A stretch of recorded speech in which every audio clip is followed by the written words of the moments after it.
बिस्मिल्लाहिर्रहमानिर्रहीम अल्हम्दुलिल्लाहि रब्बिल आलमीन व बिही नस्तईन व सल्लल्लाहु वसल्लम अला नबिय्यिना मुहम्मद व अला आलिहि व अस्हाबिहि अजमाईन व मन तबिअहुम बि इहसानिन इला यौमिद्दीन अम्मा बअदु फ़अऊज़ु बिल्लाहि अस्समीइल अलीम मिनश शैतानिर रजीम बिस्मिल्लाहिर्रहमानिर्रहीम लक़द कान फ़ी यूसुफ़ व इख़्वतिही आयातुल लिस्साइलीन।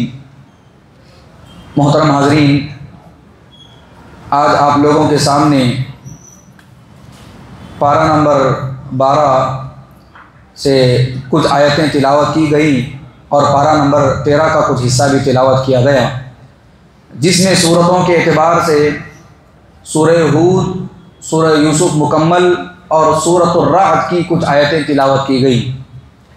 हाज़रीन मोहतरम, सूरह यूसुफ से गुज़रे और हज़रत यूसुफ अलैहिस्सलाम की ज़िंदगी से कुछ सबक ना लें, ये एक बहुत बड़ा हमारा ख़सारा माना जाएगा। हज़रत यूसुफ अलैहिस्सलाम की ज़िंदगी में और उनके वाक़े में अल्लाह सुब्हानहू व तआला ने कई पैगामात हमारे लिए मख्फ़ी रखे हैं। आप देखिए, सूरह यूसुफ की आयत नंबर 7 में अल्लाह सुब्हानहू व तआला ने कहा, लक़द कान फ़ी यूसुफ़ व इख़्वतिही आयातुल लिस्साइलीन। हज़रत यूसुफ अलैहिस्सलाम और उनके भाइयों की ज़िंदगी में पूछने वालों के लिए, सवाल करने वालों के लिए, तलब करने वालों के लिए और वाक़यात से सबक हासिल करने वालों के लिए अल्लाह सुब्हानहू व तआला ने बहुत सारी निशानियाँ रखी। उन्हीं में से एक निशानी, एक इबरत, हमारे लिए पैगाम इफ़्फ़त और पाक दामनी की ज़िंदगी। हज़रत यूसुफ अलैहिस्सलाम की ज़िंदगी का अगर आप मुताला करेंगे तो बुनियादी तौर पर उनकी ज़िंदगी में एक आगे बढ़ने का, सबक़त करने का, वक्त के बादशाह से करीब होना और मिस्र के फाइनेंस मिनिस्टर बनना, इसका एक बुनियादी सबब जो ज़िक्र किया जाता है वो मलिका मिस्र यानी जो अजीज़ मिस्र थी, उसकी जो औरत थी, उसके साथ जब उसने हज़रत यूसुफ अलैहिस्सलाम को बुराई की तरफ दावत दी, बुलाया, यूसुफ अलैहिस्सलाम ने उससे इनकार किया। आप देखिए, सूरह यूसुफ की आयत नंबर 22 में अल्लाह सुब्हानहू व तआला ने उसका तज़किरा किया, कहा वरावदतहु अल्लती हुवा फ़ी बैतिहा अन नफ्सिही व ग़ल्लक़तिल अबवाब व क़ालत हैत लक क़ाल मआज़ल्लाह इन्न रब्बी अहसन मथवाय इन्नहु ला युफ़्लिहु ज़ालिमून। जब अजीज़ मिस्र की बीवी ने हज़रत यूसुफ अलैहिस्सलाम को बुराई की तरफ उभारा और दरवाज़े बंद कर दिए और कहा कि हई तलक, मेरी तरफ आओ, तो हज़रत यूसुफ अलैहिस्सलाम को जब उसकी बुरी नीयत का इजहार हुआ तो कहा कि मआज़ल्लाह, अल्लाह की पनाह चाहता हूँ, इस बुराई से, इस शर से, इस आफत से अल्लाह की पनाह में आता हूँ। इन्न रब्बी अहसन मथवाय, मेरा रब मुझे सबसे बेहतरीन ज़िंदगी देने वाला है, मेरा रब मुझ पर इनामात करने वाला है। इन्नहु ला युफ़्लिहु ज़ालिमून, जुल्म करने वाले, अपने नफ्स को हद से ज़्यादा तजावुज़ करने वालों को अल्लाह सुब्हानहू व तआला कभी कामयाब नहीं करता। हाज़रीन मोहतरम, हज़रत यूसुफ अलैहिस्सलाम ने इस बुराई से रुक गए, बचे। उसके बाद अजीज़ मिस्र ने उनके कपड़े को खींचना चाहा, यहाँ तक कि वो दरवाजे की तरफ आगे बढ़े और उससे खोल कर जब निकल गए, मामला जब दरबार में आया और ये बात वाज़ेह हो गई कि औरत यहाँ पर हज़रत यूसुफ अलैहिस्सलाम के साथ बुराई का इरादा करना चाहती थी, लेकिन साजिश करके हज़रत यूसुफ अलैहिस्सलाम को जेल में दाखिल किया गया। अब हालांकि हज़रत यूसुफ अलैहिस्सलाम मज़लूम थे, उसके बावजूद भी उन्होंने सब्र किया और अल्लाह सुब्हानहू व तआला के इस फैसले पर राज़ी हुए। तकरीबन 14 साल तक वो जेल में रहना उन्होंने बर्दाश्त किया। और वजह क्या थी? हज़रत यूसुफ अलैहिस्सलाम ने बस उस बुराई से इनकार किया और उस बुराई को धुतकारा, उन्होंने उस बुराई से दूरी इख्तियार की। उसके बावजूद भी उन पर इल्ज़ाम लगाकर उनको जेल में रखा गया। अब जेल में बादशाह का एक खादिम भी आया था, उसने ख्वाब की ताबीर पूछी, बेहतरीन अंदाज में ख्वाब की ताबीर बताई गई। अब वो जब बादशाह का खादिम आज़ाद हुआ, उसने बादशाह की खिदमत करते करते एक वक्त आया कि बादशाह को भी ख्वाब पड़ा। अब बादशाह ने ख्वाब की ताबीर कई लोगों से पूछी, सही ताबीर बताने वाले नहीं मिले।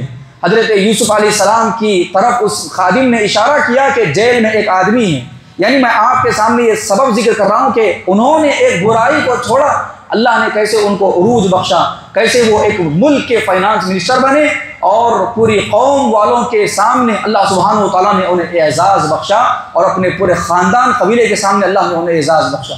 हाज़िर मोहतरम, अब उसके बाद जब बादशाह के ख्वाब की उन्होंने बेहतरीन अंदाज में ताबीर फरमाई तो बादशाह ने कहा कि इतने बेहतरीन आदमी को जेल में रखा जा सकता है।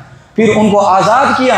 यूसुफ अलैहिस्सलाम ने कहा कि मैं मुल्क के माशी निज़ाम को संभालने की ताकत रखता हूँ, क़ुव्वत रखता हूँ, और एक बेहतरीन तदबीर उन्होंने दी। वो तदबीर कामयाब हुई। उसके बाद हज़रत यूसुफ अलैहिस्सलाम को अल्लाह सुब्हानहू व तआला ने जो फाइनेंस मिनिस्टर मिस्र का बनाया और उन्होंने बेहतरीन अंदाज में उसको संभाला भी। हाज़िर मोहतरम, मुझे खुसूसन नौजवानों से आज खिताब करना है। याद रखिए, हम जिस समाज और माशरे में रहते हैं, खुसूसन स्कूलों में पढ़ने वाले, कॉलेजों में पढ़ने वाले, यूनिवर्सिटियों में जाने वाले, IT कंपनियों में काम करने वाले, या इसी तरह से गली कोचों में जिन जिन की जो मसरूफियात होती हैं, दुकान होते हैं, ऐसे माहौल और ऐसे खुसूसन जो है गढ़ में, जहाँ पर हम खुसूसन शहर बेंगलुरु में रहते हैं, ये फितनों की आमाजगाह है। मर्द औरतों को बुराई की तरफ दावत देते हैं, औरतें मर्दों को बुराई की तरफ दावत देते हैं। ऐसे मौके पर एक मोमिन का किरदार क्या होना चाहिए, ये हज़रत यूसुफ अलैहिस्सलाम की ज़िंदगी से हमें बड़ा बेहतरीन सबक मिलता है। अल्लाह सुब्हानहू व तआला ने सूरह मारिज की आयत नंबर 29 और 31 में कहा, वल्लज़ीना हुम लिफ़ुरूजिहिम हाफ़िज़ून, मोमिन बंदे वो हैं जो अपनी शर्मगाहों की हिफाजत करते हैं, इल्ला अला अज़वाजिहिम औ मा मलकत अयमानुहुम फ़इन्नहुम गैरु मलूमीन। हाँ, सिर्फ वो अपनी बीवियों को और उनके मातहत जो लौंडियाँ, जो पुराने ज़माने में एक निज़ाम था, उनको हलाल समझते हैं। ये लोग मलामत याफ्ता नहीं हैं। फ़मन इब्तग़ा वराअ ज़ालिका फ़उलाइका हुमुल आदून। अब अपनी बीवियों के अलावा कोई और दूसरे तरीके से कोई आते हों तो ये लोग हद से गुजरने वाले हैं, अपने नफ्स पर जुल्म करने वाले हैं, और अल्लाह सुब्हानहू व तआला के जो हुदूद हैं उन हुदूद को ये लोग पार करने वाले हैं। हाज़िर मोहतरम, एक मर्द के लिए आज के इस ज़माने में सबसे ख़तरनाक फितना औरत का फितना है, और इस फितने से बहुत कम नौजवान और बहुत कम लोग बचे हुए हैं। औरतों का फितना आप देखिए, इंस्टाग्राम इसी फितने से भरा हुआ है, फेसबुक इसी फितने से भरा हुआ है, व्हाट्सएप इसी फितने से भरा हुआ है।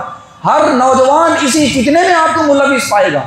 बहुत कम ऐसे नौजवान आपको मिलेंगे जो अल्लाह से डरते हुए ये कहते हैं कि इन्नी अखाफुल्लाह, मैं अल्लाह से डरता हूँ। इन्ना रब्बी अहसन मथवाय, मेरा रब मुझे सबसे बेहतरीन पनाह देने वाला है। इन्नहु ला युफ्लिहुल ज़ालिमून, अल्लाह सुब्हानहू व तआला जुल्म करने वालों को कभी कामयाब नहीं करता। जो आदमी अपने नफ्स को धोखा दे और इस तरह की इफ़्फ़त और पाक दामनी को तोड़कर नाजायज़ रिश्तों से मुंसलिक हो, किसी एक औरत के मैसेज या किसी एक बच्ची के मैसेज से फिसल जाए और वो गुनाह में मुलविस हो जाए, बुराई में मुलविस हो जाए, तो याद रखिए ऐसा नौजवान ना ही दुनिया में कामयाब होगा और ना ही आखिरत में कामयाब होगा। अल्लाह के रसूल सल्लल्लाहु अलैहि वसल्लम ने आज से 1450 साल पहले हमें इस फितने से आगाह फरमाया। देखिए, हज़रत उसामा बिन ज़ैद रज़ी अल्लाह अन्हु कहते हैं, नबी अकरम सल्लल्लाहु अलैहि वसल्लम ने कहा, मा तरक्तु बअदी फितनतन अज़र्र अला रिजाली मिनन निसा, मैं अपनी उम्मत में सबसे ज़्यादा मर्दों पर जिस फितने से डरता हूँ वो औरतों का फितना है। मेरे उम्मत के मर्द हजरात जिस फितने में सबसे ज़्यादा मुलविस पाए जाएंगे वो औरतों का फितना होगा। मतलब ये है कि इस फितने से हमें बचना है, खौफ खाना है, डरना है। हम समझते हैं औरतों का फितना मतलब ये है कि आदमी जिना में मुलविस हो जाए, आदमी जो है वो शहवत के सबसे आखिरी दर्जे में उतर जाए। याद रखिए, जिना सिर्फ वो नहीं है कि आदमी जो है किसी औरत के साथ गलत काम कर ले, बुराई कर ले। जिना आंखों का जिना है, जिना हाथ का जिना है, जिना मुंह का जिना है, और जिना पैर का जिना है, जिना ज़बान का जिना है। ये तमाम का तमाम जो है अल्लाह के रसूल सल्लल्लाहु अलैहि वसल्लम ने जिना का तस्वुर दिया और कहा जब ये तमाम के तमाम आमाल आदमी अंजाम देता है तो उसकी शर्मगाह उसकी तस्दीक करती है। हदीस मुबारक में नबी अकरम सल्लल्लाहु अलैहि वसल्लम ये तमाम की तमाम तफसीलात बताई हैं। तो बतलाने का मकसद ये है कि अगर कोई नौजवान, अगर कोई आदमी किसी औरत की दावत को इनकार करता है, वो किसी भी किस्म की दावत क्यों ना हो, वो चैटिंग की दावत क्यों ना हो, वो गुफ्तगू की दावत क्यों ना हो, वो बुराई की तरफ माइल करने की किसी भी तरह की दावत क्यों ना हो, अगर कोई नौजवान इनकार करता है, धुतकारता है, कहता है कि इन्नी अखाफुल्लाह, तो क़यामत के दिन अल्लाह सुब्हानहू व तआला ऐसे आदमी को अर्श का साया नसीब करेगा। आप देखिए, 7 लोग ऐसे हैं जिन्हें अल्लाह सुब्हानहू व तआला अर्श का साया नसीब करेगा। उनमें से एक वो आदमी, वो नौजवान, वरजुलुन दअतहुम रअतुन ज़ात मनसबिन व जमालिन, एक खूबसूरत, बड़े ओहदे वाली, बड़े मकाम और मर्तबे वाली औरत तुम्हें बुराई की तरफ दावत दे, गलत काम की तरफ बुलाए, और तुम्हारी ज़बान से अलल फौर ये जुमला निकले, इन्नी अखाफुल्लाह, मैं अल्लाह से डरता हूँ, मैं अल्लाह से खौफ करता हूँ, मैं कभी बुराई की तरफ रागिब नहीं हूँ और ना ही मैं कभी बुराई की तरफ आगे बढ़ूँगा। उसकी ज़बान से जुमला निकलता है, अल्लाह सुब्हानहू व तआला ऐसे नौजवान को अर्श के साए में जगह अता फरमाता है। कितने नौजवान ऐसे हैं जिन्होंने ये मौका गंवाया होगा, कितने लोग ऐसे होंगे जिन्होंने अल्लाह सुब्हानहू व तआला के अर्श के साए में जगह पाने का मौका गंवा दिया। औरत ने दावत दी, बुलाया, गलत काम की तरफ आगे बढ़ गए। मैंने आपके सामने पहले ही बता दिया कि जिना वो नहीं है जो आखिरी दर्जे पर होता है, जिना वो है जो ज़बान से होता है, जिना वो है जो गुफ्तगू और चैटिंग का जिना होता है, जिना वो है जो आपके क़ल्ब के अंदर शहवत पैदा होती है बुराई की, गलत काम की। जिना वो है जो आप अपने पैरों से आगे बढ़ते हैं। आप देखिए, आदमी बुराई को छोड़ता है, अल्लाह सुब्हानहू व तआला कितना अजीम मकाम मर्तबा अता करता है। हज़रत यूसुफ़ अलैहिस्सलाम की ज़िंदगी से तो हमें सबक मालूम हुआ। उन्होंने औरत की दावत को इनकार किया, जेल में 14 साल रहना उन्होंने बर्दाश्त कर लिया। उसके बदले में अल्लाह सुब्हानहू व तआला ने उन्हें एक बहुत बड़ा मकाम और मर्तबा अता किया। इसी तरह का एक वाक़या बनु इसराइल का भी है। वो 3 लोग जो गार में फंसे हुए थे, उसमें से तीसरा आदमी, उसको अपने चचा की बेटी से बड़ी मोहब्बत थी और वो उसको पसंद नहीं करता था। हुआ क्या, उसके चचा की बेटी एक मर्तबा मजबूर थी, तो उसने आकर पैसे मांगे, तो उस आदमी ने कहा कि मैं तुम्हें पैसे तो दूंगा लेकिन तुम मेरी शहवत पूरी करना। अब वो औरत मजबूर थी, उसको पैसों की ज़रूरत थी। अब वो उस रात गई उस मर्द के पास, और जब वो आदमी उससे करीब होने लगा, बुराई की तरफ आया, गलत काम के करीब हो गया, औरत मजबूर थी, मजबूरी की हालत में ज़बान से एक जुमला निकाल दी, ऐ अल्लाह के बंदे, अल्लाह से डर, अल्लाह से खौफ खा, तू क्यों बुराई की तरफ आ रहा है, मेरी मजबूरी का फ़ायदा क्यों उठा रहा है। हमारी नौजवान बच्चियाँ, उनको जाल में फंसाया जाता है, वरगलाया जाता है बुराई की तरफ। उनको अच्छे अच्छे कलिमात के ज़रिए, अच्छे अच्छे अलकाब के ज़रिए उनको अपनी मोहब्बत की तरफ झांसा दिलाया जाता है और हमारी बच्चियाँ फिसल जाती हैं। और इसी तरह से हमारे नौजवानों को भी इसी तरह से बहकाया जाता है। अब तो मामला हद से ज़्यादा आगे बढ़ चुका है। हमारे नौजवान मुस्लिम बच्चे हमारी बच्चियों की इफ़्फ़त और आबरू लूटा करते थे, अब गैर मुस्लिम नौजवान भी इसमें कूद गए हैं। तकरीबन लाखों की तादाद में हमारे मुस्लिम बच्चियाँ अपनी इज़्ज़त को और अपनी आबरू को बेचते हुए नज़र आ रही हैं। अल्लाहु अकबर। ये बहुत बड़ा हमारे मुस्लिम समाज का क़ज़िया है, हमें इस पर सोचने की ज़रूरत है। तो उस औरत ने कहा कि ऐ अल्लाह के बंदे, अल्लाह से डर, अल्लाह से खौफ खा। उस आदमी ने अल्लाह से डरा, खौफ खाया। उस शहवत के आखिरी दहलीज पर रहते हुए उसने वहाँ से दूरी इख्तियार कर ली। उसने अल्लाह सुब्हानहू व तआला से ये वसीला पेश किया कि ऐ अल्लाह सुब्हानहू व तआला, मेरे सामने एक गुनाह का मौका था, बुराई का मौका था, मैंने उसको छोड़ा, तू ये पत्थर को यहाँ से हटा दे। अल्लाह सुब्हानहू व तआला ने उस पत्थर को हटा दिया, एक बड़ी आफत से नजात दी। कुछ ऐसे छुपे हुए हमारे अमाल होने चाहिए कि अल्लाह जिससे राज़ी हो। कुछ ऐसे हमारे किरदार छुपे हुए होने चाहिए कि जिसे हम बतौर वसीला अल्लाह के सामने रख सकें, अल्लाह के सामने पेश कर सकें। ऐ अल्लाह सुब्हानहू व तआला, मुझे फ़लाँ कंपनी में किसी औरत ने बुराई की तरफ दावत दी थी और वो मुझे गलत अंदाज में अपनी तरफ लुभाती थी, दावत देती थी। मुझे कॉलेज में और इस तरह की जितनी भी हरकतें होती हैं, हमारे पास ऐसी नेकियां होना चाहिए। हम इन तमाम के तमाम गलत कामों को धुकारें और हलाल रास्ते की तरफ आएँ। हज़रत यूसुफ़ अलैहिस्सलाम की ज़िंदगी से हमें पैगाम मिलता है। आखिरी एक बड़ा बेहतरीन वाक़या मुझे मुताले में मिला। मियाँ नज़ीर मुहद्दिस हुसैन दहलवी, इनके शागिर्द हैं। 2 से 3 मिनट आपके कीमती लेकर इस वाक़े को बता के अपनी बात को ख़त्म करता हूँ। खुसूसन नौजवानों की इफ़्फ़त और पाक दामनी से मुताल्लिक़ है। मियाँ नज़ीर मुहद्दिस हुसैन दहलवी तकरीबन आज से 200-250 साल पुराने एक बहुत बड़े मुहद्दिस माने जाते हैं। हिंदुस्तान और इसके अतराफ़ व अकनाफ़ में इल्म हदीस आने का एक बुनियादी सबब मियाँ नज़ीर मुहद्दिस हुसैन दहलवी हैं। यानी इन्हीं से तमाम की तमाम हदीसों की सनदें गुजरती हैं अरबों की तरफ, अल्लाह के रसूल सल्लल्लाहु अलैहि वसल्लम की तरफ, जितने भी हिंदुस्तानी उलमा जो है हदीस पढ़ते हों। इनके एक शागिर्द थे। इनके ज़माने में होता क्या था, दिल्ली का वाक़या है। उस ज़माने में तलबा जो मदरसे में पढ़ते थे, उनके पास खाने पीने का हॉस्टल का इंतज़ाम नहीं होता था। तो क्या करते थे, बच्चों को जो है घरों की तरफ तकसीम कर देते थे। इतने बच्चे वो घर को जाएंगे, ये बच्चे वो घर से खाना लेंगे, वो बच्चे इतने 5 बच्चे फलां घर से खाना हासिल करेंगे।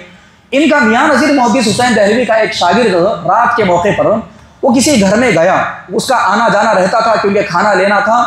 उसमें एक नौजवान बच्ची भी रहती थी और उस वक्त में उसका आना जाना हुआ। बच्ची उस नौजवान के इल्म से और उसके किरदार से मुतासिर हुई। उसने चाहा कि मैं इस नौजवान बच्चे के साथ बुराई का इरादा करूं। एक वक्त ऐसा आया, घर में माँ बाप नहीं थे, कोई नहीं थे, घर खाली था। अब जब वो बच्चा खाना लेने के लिए अंदर दाखिल हुआ, उसने कहा कि खाना अंदर रखा हुआ है, तुम जाकर जो है मतबख से हासिल कर लेना।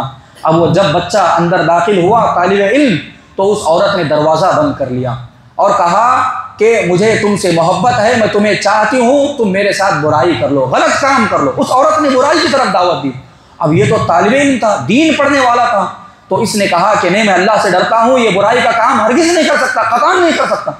बच्चा बार बार मना करता रहा, तालिबे इल्म उसका इनकार करता रहा, लेकिन वो औरत या वो बच्ची उसको बुराई की तरफ दावत देते रही, यहाँ तक कि उसने धमकी दी। कहा अगर तुम आज मेरे साथ गलत काम नहीं करोगे, जिना नहीं करोगे, मैं पूरे मोहल्ले में ऐलान कर दूंगी कि ये आदमी मेरे घर में घुसा, मैं अकेली थी और इसने मुझे नुकसान पहुंचाने की कोशिश की और इसने मेरे साथ बुराई का इरादा किया। इस तरह के तमाशे अक्सर और बेशतर औरतें करते नजर आती हैं। तो मोहतरम हाज़रीन, अब हुआ क्या, अब ये मजबूर था। इसने कहा कि ठीक है, मुझे एक 2 से 3 मिनट बैतुल खला जाने की इजाज़त दें, मुझे 2 से 3 मिनट बैतुल खला जाने की इजाज़त दें। अब वो गया बैतुल खला में, उसको एक तदबीर आई, मुझे तो बुराई से बचना है, किसी भी हाल में बुराई से बचूंगा। गया बैतुल खला के अंदर जो गंदगी और गलाजत थी वो अपने बदन पर लगा लिया। अल्लाह अकबर। उसने पूरी की पूरी गलाजत और गंदगी अपने बदन पर लगा ली और जैसे ही वो बाहर आया, आते ही आनन फानन उस औरत को इतनी कराहियत हुई, अलग फौर उसने अपने घर से बाहर उसको भेज दिया। अब वो नौजवान बच्चा तालिबे इल्म बाहर निकल गया। जैसे ही घर के मदरसे के पास गया, मियाँ नज़ीर मुहद्दिस हुसैन दहलवी ने देखा, कहा ये गंदगी कहाँ से लगा कर आ रहे हो और इतनी रात में तुम गुस्ल क्यों कर रहे हो। वो बच्चा नहा रहा था, पूरा अपने बदन को साफ कर रहा था। मियाँ नज़ीर मुहद्दिस हुसैन दहलवी बार बार इसरार करते हुए उससे पूछ रहे हैं, क्या मामला है, तू गुस्ल क्यों कर रहा है और इतनी गंदगी तेरे बदन पर क्यों लगी हुई है। वो बच्चा बताना नहीं चाह रहा था, लेकिन फिर भी उसने उस्ताद के इसरार पर वो बताया कि मेरे साथ ऐसा ऐसा वाक़या पेश आया है। 5 दिन के बाद उस बच्चे का इंतकाल हो गया। 5 दिन के बाद उस नौजवान का इंतकाल हो गया। उसका जनाजा उठाकर जब लेकर जाया जा रहा था, इतनी खुशबू मोहल्ले में महक रही थी, इतनी खुशबू फैल रही थी, हर आदमी यही पूछ रहा था कि इसकी खुशबू की वजह क्या है, खुशबू की वजह क्या है। मियाँ नज़ीर मुहद्दिस हुसैन दहलवी ने पूरे का पूरा वाक़या बयान किया। कहा ये इफ़्फ़त और पाक दामनी की खुशबू है कि अल्लाह सुब्हानहू व तआला ने दुनिया में इसकी खुशबू को ज़ाहिर फरमा दिया। इस बच्चे ने बुराई से बचने के लिए गंदगी को अपने बदन पर मला, लेकिन बुराई की तरफ आगे नहीं बढ़ा। इसीलिए अल्लाह सुब्हानहू व तआला ने दुनिया में इसके लिए एक बेहतरीन अंदाज में एक नतीजा ज़ाहिर फरमाया कि इस बच्चे की मौत जो है हुस्न खातिमा पर हुई है। ऐसी दावतें नौजवानों और मेरी बहनों बहुत आएंगी बुराई की। बहुत लोग आपको गलत काम की तरफ बुलाएंगे, बहुत लोग आपको इंस्टाग्राम पर, फेसबुक पर और ऐसे कितने किस्म के हमारे पास जो है फितने हैं, हमारे पास आएंगे। ये फितने हमारे लिए आजमाइश है। ऐसे मौके पर अपनी ज़बान से एक ही ऐलान करना है, इन्नी अखाफुल्लाह, मैं अल्लाह से डरता हूँ। इन्न रब्बी अहसन मथवाय, मेरा रब मुझे सबसे बेहतरीन ठिकाना देने वाला है। इन्नहु ला युफ्लिहु ज़ालिमून, अपने नफ्स पर इस तरह का जुल्म करने वालों पर अल्लाह सुब्हानहू व तआला कभी कामयाब नहीं करता। मैं दुआ करता हूँ अल्लाह सुब्हानहू व तआला से, अल्लाह सुब्हानहू व तआला मुझे बोलने वाले को और आप तमाम सामीन को और हमारी ऊपर बैठी हुई माँ और बहनों को तमाम को इफ़्फ़त व आफ़ियत में रखें। अल्लाह सुब्हानहू व तआला हमें ये जो खुसूसन दौरे हाजिर के फितने हैं, औरतों का फितना है, मर्दों के लिए मर्दों को औरतों का फितना है, इन तमाम के तमाम फितनों से अल्लाह हमारी हिफाजत फरमाए। आमीन। व आखिर दावाना अनिल हम्दुलिल्लाहि रब्बिल आलमीन।